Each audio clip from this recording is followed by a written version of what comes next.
So gold investors are looking to BRICS Summit for news on rumored currency. So we've talked about the crypto. As gold and silver prices surge heavily to start the week, precious metals investors will look into Russia to find potential answers to explain the upward trajectory of prices as the 16th BRICS Summit convenes in Tuesday in Kazan, Russia.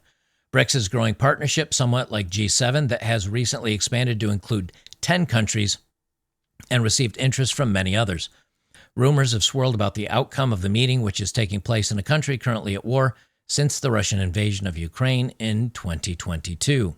Many in the precious metals community have speculated that the BRICS Summit could provide insight into Russia and China's economic motives, which have been increasingly anti-West in recent years. Chinese President Xi Jinping and Russian President Vladimir Putin have pushed to leave the dollar in global trade despite having economies. And they say gold and currency, and they talk about gold. That's really, I wanted you to know. So as they move away from the dollar, China, Russia, even the United States and other countries have been purchasing a lot of gold. They're trying to beef up their gold reserves, so they could either go with crypto. And if they go with crypto, I'm guessing, probably Bitcoin because it has a finite amount of them. I think XRP's done a coin burn before, which means they just burn off a bunch of them to try to increase the value of them. If that's a standard, I don't think that's going to work. Before we get in any further, let me quickly read today's ad from our very, very good friends over at TWC Health.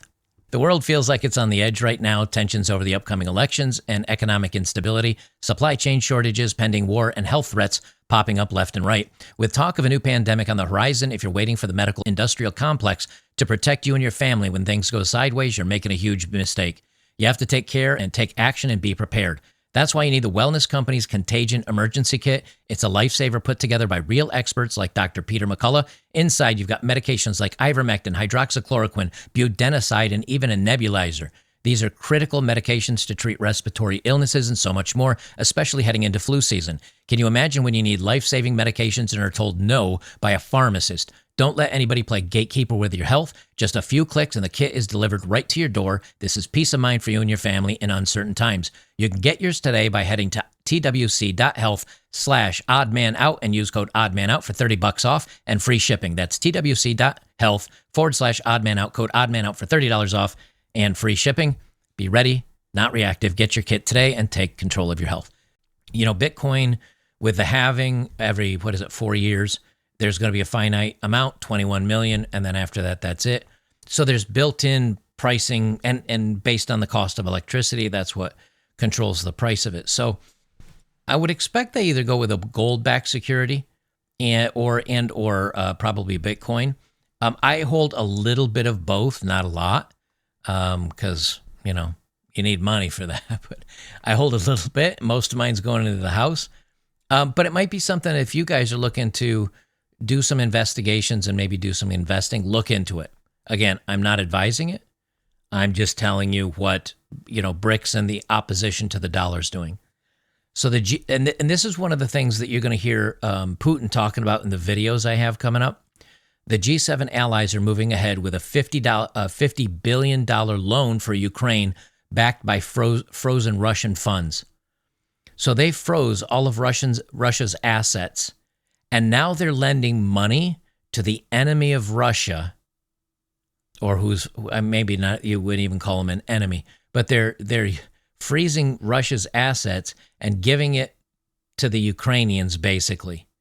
And they say it's backed by frozen Russian funds, but, they're trying to get Russia to play ball, and if Russia doesn't, they're probably never going to give that $50 billion back. Well, when you start using the U.S. currency as the weaponization to control other countries, there's a whole lot of countries, even friendly with the United States, that say, I'm not really feeling this. You want us to bring in your LGHD TV policies? You want to take away freedom of speech? You want to, prosecute the opposition to the party? I'm not feeling that. And if we don't agree with you, United States has admitted, the CIA and other agencies have admitted to overthrowing other countries' leaders You don't think they're going to weaponize the dollar? So this has made a lot of other countries, even relatively friendly to the U.S., say, I'm really not feeling the U.S. dollar anymore. And so once enough people move into BRICS with these other countries, if it starts doing a little better than the dollar, and then the U.S. dollar has its plunge, we don't manufacture anything, which is what props up your dollar, we may get to a point where the U.S. starts having a cascade failure just based on the lack of value of its currency. And much of this is from the United States weaponizing its own dollar. Ukraine will receive $50 billion in loans that will never be paid back, backed by frozen Russian assets from a group of 7 allies, the White House said on Wednesday. Distribution of the money will begin by year's end, according to American officials, who said the United States is providing $20 billion of the total. Leaders of the wealthy democracies agreed earlier this year to engineer the mammoth loan to help Ukraine in its fight for survival after Russia's invasion. Interest earned on profits from Russia's frozen central bank assets would be used as collateral. Biden says Ukraine can receive the assistance it needs now without burdening taxpayers. Okay, you're giving them a loan backed by Russian dollars that are frozen. Where are you getting the money? If it's a loan and you're giving it to somebody, where does that money come from? It still comes from the taxpayers. Or you print it and now we suffer the inflation from that. It is amazing how many people will read this and they'll be like, oh, well, it's backed by Russian frozen assets. Well, unless they use the frozen Russian assets, it's a loan. They got to come up with the money somewhere. If a bank has no money and you walk in and you say, can I get a loan for $5,000? They're going to have to say, no, we don't have any money. But if they can walk in the back and print it up, that's where it comes. Well, this is how this works. It's amazing how many people hear this and are like, oh, well, we don't pay for it. These loans will support the people of Ukraine as they defend and rebuild. Yeah, we haven't given them enough yet. $100 billion or more. Yeah, we haven't given them enough. Keep giving, idiots. This is from Lord Bebo. I don't know if this is, it's an on-screen translation. I don't know if there's audio translation. Let me listen for a second. I apologize in advance for how painful this is going to be for you. He says, thank you, dear Ms. Razov. You said that the dollar is used as a weapon? Yes, absolutely. We see it like that. I actually think this is a big mistake of those who did this because the use of the dollar, and it is still the most important instrument of world finance, using it as a means of achieving political goals, undermines confidence in this currency and reduces its capabilities. But it is not us who does that. It's other people who do it, who don't refuse it. We do not fight the dollar. But if we aren't allowed to work with, we are forced to look for other alternatives. That is going on now. Okay, so that's what he said in that one. And again, he talks about the weaponization of the dollar, which, look, I'm not a friggin' Putin apologist, but if you're a country and you've been using the U.S. dollar and the U.S. says, well, you're not doing what we want to, and we don't agree with you, so we're going to take it away and we're going to sanction and do other things. I mean, Putin does have, the Russian people at least to take care of. He's not going to let them starve in the streets. And he's looking, now he could also surrender. I'm not arguing that. But he's saying, I think we can find a way to both succeed in Ukraine and get off the US dollar. This is the other video that I had. I think this is also translated. If it is, I'll let it just keep playing. But let me tell you one thing. It wasn't the actions of Russia that led to the escalation in Ukraine. It was the coup in Ukraine 2014 that was supported by the United States. And in fact, there are public records about how much the United States spent on organizing that coup. Isn't that an escalation? Wasn't that an escalation? And then for the next 8 years, they told us lies, saying they wanted to resolve the Ukrainian conflict through peaceful means, through the Minsk agreements, and later As you have undoubtedly heard yourself, the leaders of Europe told us, straight up told us, that they were lying to us, they were buying time to arm the Ukrainian army, and that is the truth. Now, the next steps towards escalation were by the West starting to actually arm the Ukrainian regime. And now what had that led to? That led to a direct participation of NATO army officers participating in the conflict. Again, I can't say I'm not going to agree or disagree. I mean, I don't know enough of the situation to really comment, but he feels that it's not Russia's fault, that he's been forced into this position, and so they're gonna find a way to both get off the U.S. dollar. And let's be honest, Russia and China and Iran and many of these other countries, they know it will likely cripple the United States, and they're perfectly fine with that. This is Jack Posobiec.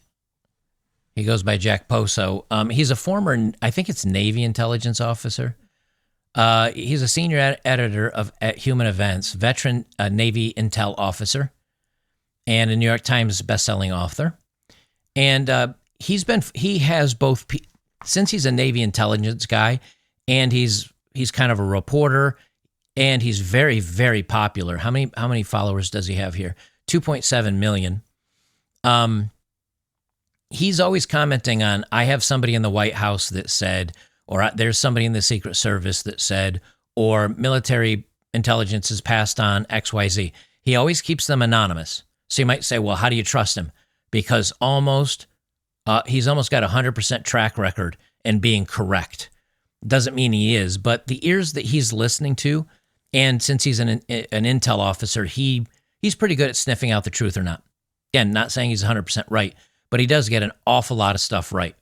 I'm going to play his thoughts on what's going on with Ukraine and the BRICS conference and the rest of it. I think you'll find it interesting. National stage, you got two front situation. The question before us in the election, the question before us internationally: will the United States continue to be a global empire and pursue the path of global empire, whereby we are the policemen of the world, we are the ones who are using proxies like Ukraine, using proxies like our proxies in the Middle East to fight these war for us as essentially our cannon fodder for the mechanisms of globalism? Or are we going to go back to being that nation state of the 1950s, that powerful nation state once again? And the two sides that you see right now, Ukraine, which let's just face it, Ukraine has lost. Ukraine has lost. Everyone knows this. Europe knows this. Zelensky knows this. So that's why they're blaming NATO. So now they're blaming NATO. So Zelensky's going around telling everyone that he's even considering pursuing a nuclear weapons program. And we know there are all these questions out there as to whether or not they've got chem bio, so nuclear biological chemical stockpiles within Ukraine, using as President Trump calls it the other N-word. And then we also see what's going on right now in Russia. Kazan conference, this meeting of the BRICS nations, is taking place as we speak. And so what Putin has done is he's basically put the Ukraine war down at military level now. He's letting his generals take care of it. They're mopping up things. They're looking at which territory that they can hold and which oblasts they can hold with the 4 annexed oblasts of Ukraine, as well as maintaining Crimea. Of course, this is what we said 2 years ago on this program, Steve Bannon and myself. I remember being there on day one saying, well, you look at the energy policies, the insane energy policies that Europe has pursued, and all of the things that they've done, the antagonism, the fighting back and forth, and now it's spilled out into open war. The rise of the BRICS nations, and Dave, you understand this as well as anyone, it represents new parallel international economy to the quote-unquote rules-based world order. And all of this comes down to challenging King Dollar, challenging the U.S. dollar as the world reserve currency. So the way to look at all of this, yes, it is. There are wars that break out, but it's actually the economic infrastructure and the backbone that is predicated on what was introduced. So that's kind of his summary, and that gives you a little update on the war, and again, kind of parrots what I just said about the de-dollarization. So it's here, it's real. It will take a little bit of time to accomplish, but the more countries that join this, the more countries that agree to skip the dollar and go to a local currency until they can agree upon, a central one, At some point, it's going to happen. And so the U.S. dollar, it is a fiat currency. The only value of the U.S. dollar is trust in the dollar, and that trust is slipping because we don't produce much anymore, for international trade. So that's weak. We're not producing the energy that we used to. That's weak. And then on top of that, you've got the politicization of the dollar. That weakens it and makes people want to walk away. I think we're going to see a shift. I do think we're going to see a shift. And it may become, instead of 90% United States and 10% other, it may get close to 50-50. But if it does, that is an awful long way for the dollar to fall. So maybe I would say look into it more. That would be the best advice I could give you, because if some of you have retirement accounts and some of you have your money in various things, again, I'm not saying you should do it. I'm just saying look into some options, because if this does happen and BRICS grows, either using gold or using, who knows, they might even touch a little bit on silver, or they might go over into the world of crypto. It could increase some of those by, 10, 20, 30%. You just don't know.